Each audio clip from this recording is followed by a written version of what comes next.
Hello everyone, this is Sakil Latoria. Welcome back to our channel Navigate Institute. जैसा कि आप सभी लोग जानते हैं कि आरआरबी जेईई 2024 का एक शॉर्ट नोटिफिकेशन रिलीज किया गया है आरआरबी बोर्ड के द्वारा। आज की वीडियो के अंदर हम डिटेल में समझने वाले हैं कि आरआरबी जेईई का एग्जाम पैटर्न क्या रहने वाला है, क्या ये गवर्नमेंट जॉब है, प्राइवेट जॉब है। बेसिकली आपको पता ही है गवर्नमेंट जॉब है, ठीक है। तो हम सारी चीजें इसके अंदर इस वीडियो के अंदर डिटेल में समझने वाले हैं कि एग्जाम पैटर्न क्या रहने वाला है और सिलेबस क्या रहेगा, क्या हमें पढ़ना है, क्या हमें नहीं पढ़ना है। तो ओवरऑल हम इस वीडियो के अंदर डिटेल्ड में डिस्कस करने वाले हैं। तो चलिए शुरू करते हैं।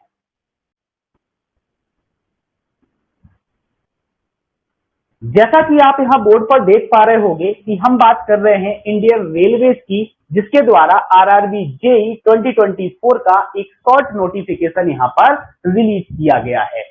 तो हम यहाँ पे बात करें कि जो हमारा आरआरबी जेईई 2024 एग्जाम का शॉर्ट नोटिफिकेशन है, ये 22 जुलाई 2024 को रिलीज किया गया है एक न्यूज़पेपर के अंदर, ठीक है। साथ ही साथ इन्होंने इसके अंदर बताया भी है कि भाई जो हमारा डिटेल्ड नोटिफिकेशन है वो किस डेट में रिलीज किया जाएगा। वो वीडियो के आगे हम देखेंगे कि किस डेट के अंदर डिटेल्ड नोटिफिकेशन यहाँ पर रिलीज किया जा रहा है, ठीक है। सेकंड, अगर मैं आपसे बात करूं कि आरआरबी जेईई 2024 का जो हमारा एग्जाम है, तो रेलवे रिक्रूटमेंट बोर्ड आरआरबी के द्वारा इस एग्जाम को कंडक्ट किया जा रहा है। गवर्नमेंट जॉब आपकी ये है, ठीक है। नेक्स्ट, अगर मैं पोस्ट की बात करूं तो यहाँ पर डिफरेंट पोस्ट के लिए इस एग्जाम को कंडक्ट किया जाएगा। जैसे आप देख सकते हो, जूनियर इंजीनियर हो गया, डिपोट मटेरियल हो गया, केमिकल एंड मेट्रोलॉजिकल असिस्टेंट हो गया, केमिकल सुपरवाइजर हो गया, chemical supervisor research and metrological supervisor and research, ठीक है। तो ये हमारी पोस्ट हो गई जो आपके आरआरबी बोर्ड के द्वारा कंडक्ट की जाएगी एग्जाम इन पोस्ट के लिए। नेक्स्ट हम यहाँ पे बात करते हैं कि जो हमारी वैकेंसी है, ठीक है। नेक्स्ट हम बात करते हैं वैकेंसी की कि जो हमारी वैकेंसी है वो टोटल कितनी वैकेंसी इस बार इस एग्जाम में आने वाली है। तो 7,951 पोस्ट आपकी यहाँ पर आएंगी।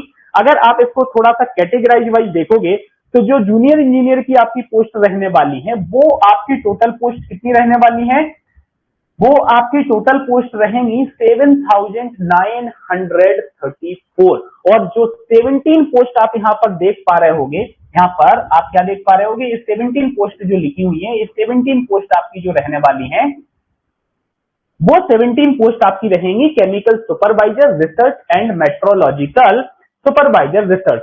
ये आप याद रखना कि ये जो 17 पोस्ट आपकी रहेंगी ओनली फॉर आरआरबी गोरखपुर के लिए रहेंगी। जो आपका गोरखपुर जोन रहेगा उसके लिए ये पर्टिकुलर 17 पोस्ट पर आपका रिक्रूटमेंट टेस्ट कंडक्ट किया जाएगा। बाकी ऑल ओवर इंडिया जो आपकी जोन्स हैं उसके लिए जूनियर इंजीनियर की कैटेगरी में जो आपकी पोस्ट आने वाली हैं वो 7,934 पोस्ट आपकी रहेंगी।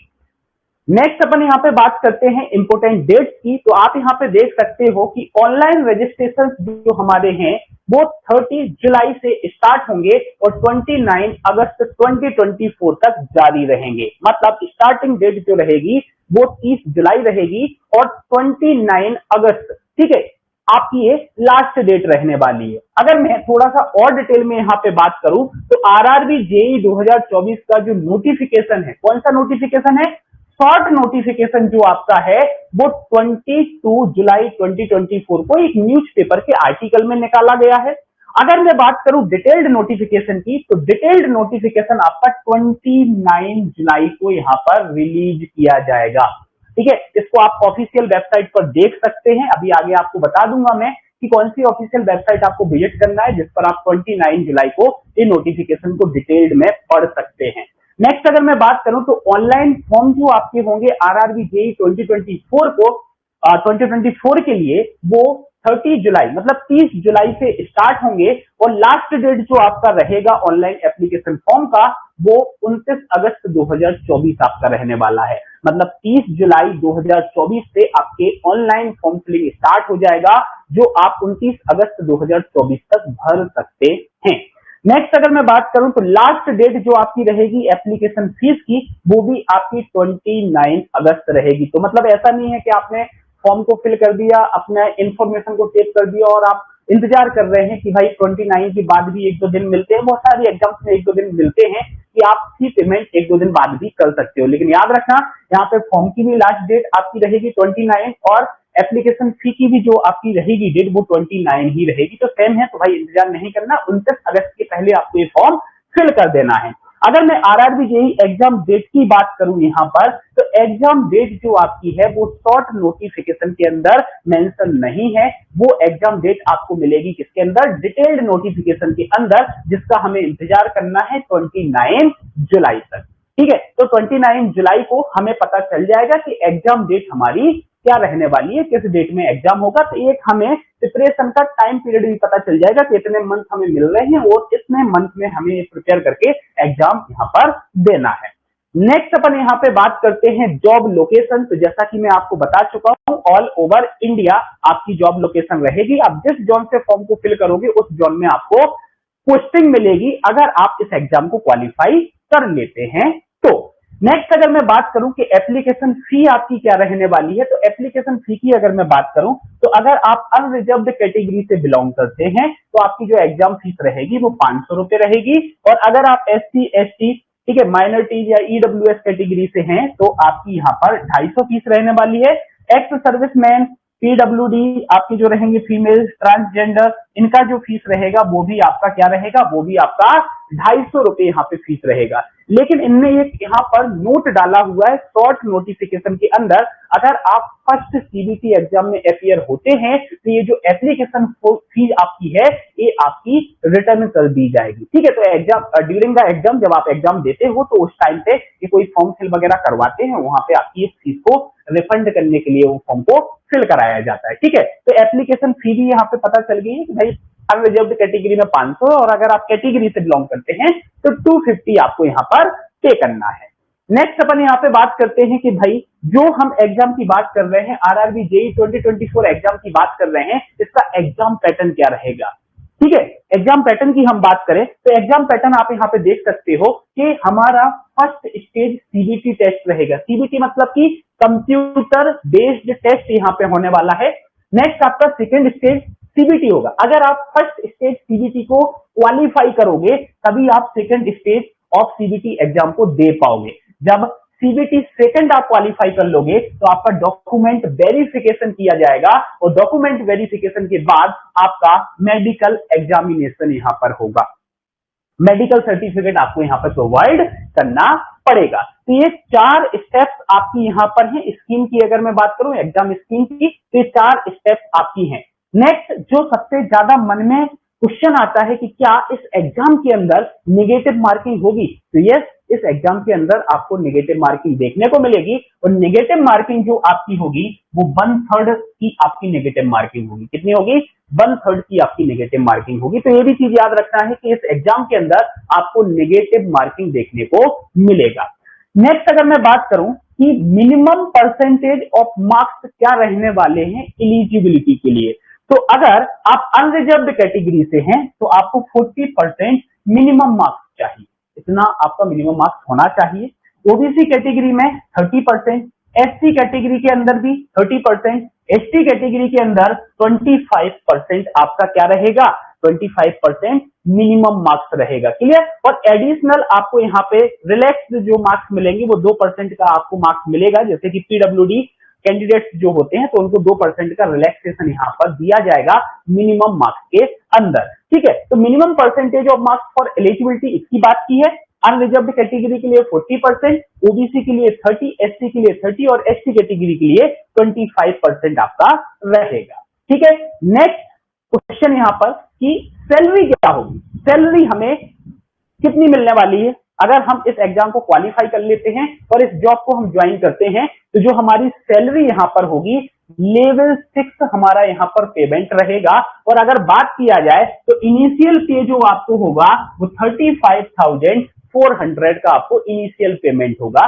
ये भी शॉर्ट नोटिफिकेशन के अंदर इन्होंने मेंशन किया हुआ है। ठीक है, नेक्स्ट अगर मैं बात करूं तो आप यहाँ पे देख सकते हो कि अदर अलाउंस जो आपके होंगे वो आपको यहाँ पर मिलेंगे। ठीक है, आगे बढ़ते हैं तो आगे यहाँ पर देख सकते हो एलिजिबिलिटी क्राइटेरिया। तो एलिजिबिलिटी क्राइटेरिया की अगर मैं बात करूं तो भाई 1/1/2025 से इन्होंने एलिजिबिलिटी क्राइटेरिया मतलब एज जो आपकी है उसको काउंट कर रहे हैं। क्लियर, कहां तक? 1/1/2025 तक। ठीक है, नेक्स्ट जैसा मैंने बोला था कि आप ऑफिशियल वेबसाइट पर इसका डिटेल्ड नोटिफिकेशन देख पाओगे, तो ऑफिशियल वेबसाइट मेंशन यहाँ पे मैंने की हुई है। इस वेबसाइट पर जाकर आप 29 जुलाई को डिटेल्ड नोटिफिकेशन देख सकते हो। नेक्स्ट यहाँ पे अगर मैं एजुकेशनल क्वालिफिकेशन की बात करूं, तो अभी तो इन्होंने एजुकेशनल क्वालिफिकेशन के रिगार्डिंग कुछ भी मेंशन नहीं किया हुआ है, लेकिन जो 2019 में आपका एग्जाम हुआ था आरआरबी जेई का, उसके अंदर इन्होंने क्या एजुकेशनल क्वालिफिकेशन यहाँ पे मांगी थी, उसको मैंने यहाँ पे मेंशन किया हुआ है कि जूनियर इंजीनियर अगर आप हैं तो डिप्लोमा डिग्री अगर आपने इंजीनियरिंग के अंदर की हुई है तो आप एलिजिबल हैं। डिपोर्ट मटेरियल वाले के लिए भी इन्होंने डिप्लोमा डिग्री इन इंजीनियरिंग बोला हुआ है।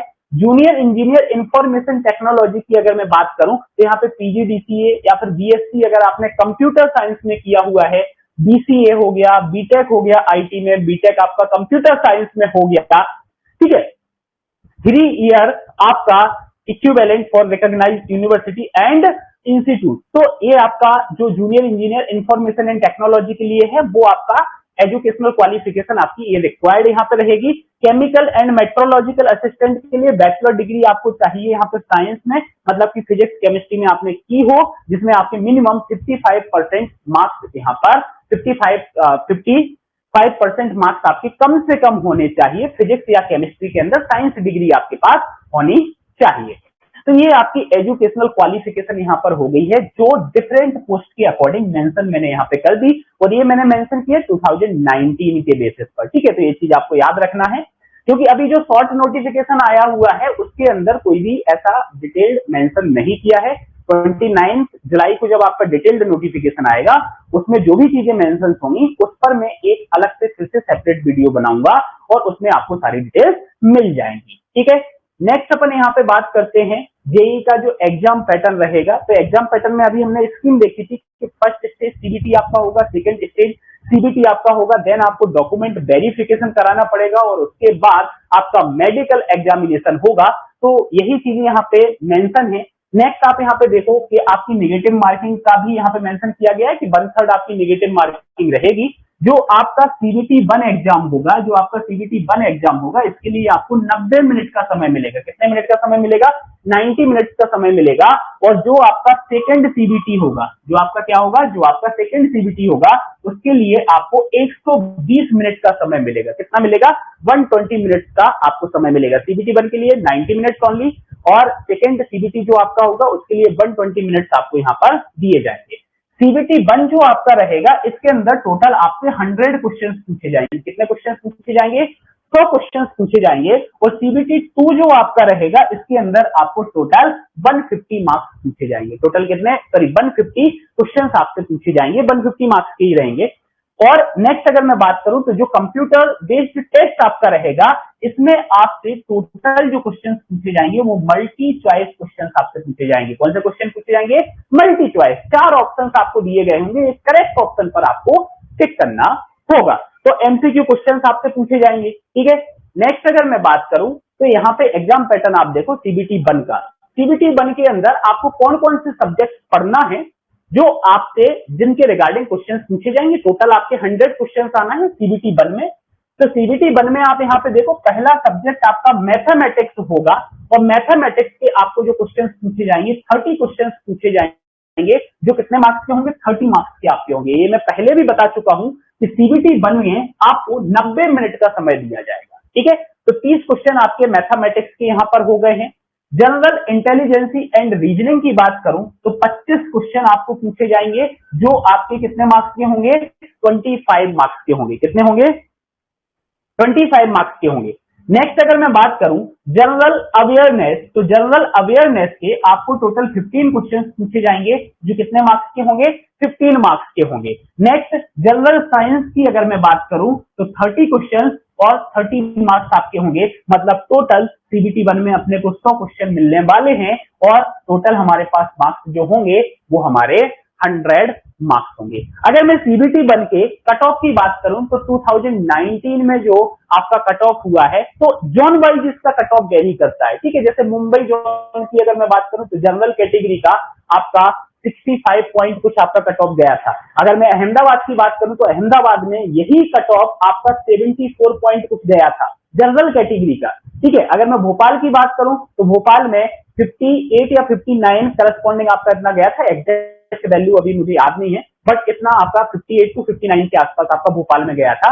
तो ये जोन पर डिपेंड करेगा कि आप किस जोन से फॉर्म को फिल कर रहे हो, वहां पे कितने कैंडिडेट अपीयर हुए हैं और कितनी वैकेंसी उस पर्टिकुलर जोन के लिए दी गई है। ये आपको वैकेंसी की भी डिटेलिंग आपको डिटेल्ड नोटिफिकेशन के अंदर मिलेगी। ठीक है, तो आपके पास तो एक एवरेज अगर मैं वैल्यू की बात करूं तो आप 70 मान के चल सकते हो, तो भैया अप्रॉक्स हमें 70 मार्क्स यहाँ पे लेके आना है, मतलब 100 क्वेश्चन में से आपको 70 क्वेश्चन सही करने हैं। अब आपको मैथमेटिक्स हो गया, जनरल इंटेलिजेंस एंड रीजनिंग हो गया, आप इन दोनों का ही वेटेज देख सकते हो, आपका 55 हो गया है। ठीक है, और आप अकेले साइंस को यहाँ पे देखोगे तो 30 हो गया है, और आप जनरल अवेयरनेस बहुत कम इसका वेटेज यहाँ पर है, मतलब 15 क्वेश्चन आपके यहाँ पर आने हैं। और जनरल अवेयरनेस जो आपकी है इसके अंदर आपके सब्जेक्ट भी ज्यादा है। ठीक है, तो अब आपको ये देखना है कि हमें कौन से सब्जेक्ट पे अपनी पकड़ मजबूत करनी, कहां से हम ज्यादा मार्क्स को लेके आ सकते हैं। तो ये जो डिटेल्ड एग्जाम पैटर्न हुआ ये हमारा किसके लिए हो गया, सीबीटी 1 के लिए हो गया। अब आप यहाँ पे एक छोटा सा नोट देख सकते हो, लिखा हुआ है मैंने कि the total number of candidate to be short listed for the second stage shall be 15 times the community wide total vacancy of the post notified against the RRB as per their merit in the first stage CBT। मतलब भाई 15 गुना यहाँ पे student जो होंगे वो post bye ये select करने वाले हैं और CBT 2 के लिए। ठीक है, अब अपन बात करते हैं कि CBT 2 जो हमारा रहेगा उस CBT 2 के अंदर हमें क्या क्या चीजें पढ़नी पड़ेंगी, जिसके अंदर हमसे 150 क्वेश्चन पूछे जाएंगे। तो आप यहाँ पे देखो कि CBT 2 का एग्जाम पैटर्न यहाँ पे लिखा है। सबसे पहले सब्जेक्ट, यहाँ पे भी जनरल अवेयरनेस आपसे पूछा जाएगा। तो मतलब जो CBT 1 में आप CBT 1 के अंदर जो आप क्या करोगे, CBT 1 के अंदर जो आप जनरल अवेयरनेस पढ़ोगे वही आपका सेकेंड CBT के अंदर भी काम आने वाला है। तो नंबर ऑफ क्वेश्चंस आपके 15 रहेंगे और मार्क्स जो रहेंगे वो 15 आपके रहेंगे। और ये मैं पहले भी बता चुका हूं कि भाई जो ड्यूरेशन आपकी रहेगी वो 120 मिनट रहेगी। ड्यूरेशन आपकी जो रहेगी वो क्या रहेगी, 120 मिनट आपकी रहेगी। नेक्स्ट फिजिक्स एंड केमिस्ट्री आपसे यहाँ पे पूछा जाएगा। इसके आपको टोटल 15 क्वेश्चन पूछे जाएंगे जो कितने मार्क्स के होंगे, 15 मार्क्स के आपके होंगे। बेसिक कंप्यूटर एंड एप्लीकेशंस की मैं बात करूं, किसकी बात करूं, बेसिक कंप्यूटर्स एंड एप्लीकेशन की बात करूं तो आपसे टोटल 10 क्वेश्चन यहां पर पूछे जाएंगे। कितने क्वेश्चन पूछे जाएंगे, 10 क्वेश्चन पूछे जाएंगे जो आपके कितने मार्क्स के होंगे, 10 नंबर के आपके होंगे। Basic environment and pollution control से आपके क्वेश्चन जो बनेंगे 10 क्वेश्चन होंगे, 10 नंबर के होंगे। और टेक्निकल एबिलिटीज, अब टेक्निकल एबिलिटीज में बात करूं तो भैया यहाँ पे जैसे कि सिविल हो गया आपका मैकेनिकल हो गया, आपका कंप्यूटर साइंस आपने देखा तो कंप्यूटर साइंस आपका हो गया। नेक्स्ट आपने आईटी यहाँ पर देखा है, या फिर आप फिजिक्स या केमिस्ट्री से आपने डिग्री की है तो वो पोस्ट वाइज जो भी एजुकेशनल क्वालिफिकेशन आपसे मांगी जा रही है ना उसके बेसिस पर जो आपकी टेक्निकल एबिलिटीज होंगी उसके आपको टोटल 100 क्वेश्चन पूछे जाएंगे। और ये कितने मार्क्स के होंगे, 100 मार्क्स के होंगे। मतलब आपसे यहाँ पे टोटल 150 क्वेश्चन पूछे जाएंगे जिसके अंदर 50 क्वेश्चन तो आपके किसके हो गए हैं, नॉन टेक्निकल एबिलिटीज के हो गए हैं। ये नॉन टेक्निकल आपके सब्जेक्ट हो गए हैं, उसके आपसे क्वेश्चन पूछे जाएंगे। मतलब टोटल 150 क्वेश्चन यहाँ पर पूछे जाएंगे। अगर आप CBT 2 को भी क्वालिफाई कर लेते हो तो फिर आपका डॉक्यूमेंट वेरिफिकेशन होगा और आपका मेडिकल एग्जामिनेशन होगा और आपको पोस्टिंग दे दी जाएगी। मोस्ट अवेटेड आपकी वैकेंसी है क्योंकि 2019 में इसका पेपर कंडक्ट हुआ था, उसके बाद से वैकेंसी नहीं आई है, अभी आई है 2024 में। ठीक है, तो ये हमने डिटेल डिस्कस किया आरआरबी जेई 2024 का जो आपका एग्जाम होने वाला है उसका जो शॉर्ट नोटिस आया था उसके बेसिस पर आपको मैंने इंफॉर्मेशन प्रोवाइड की है।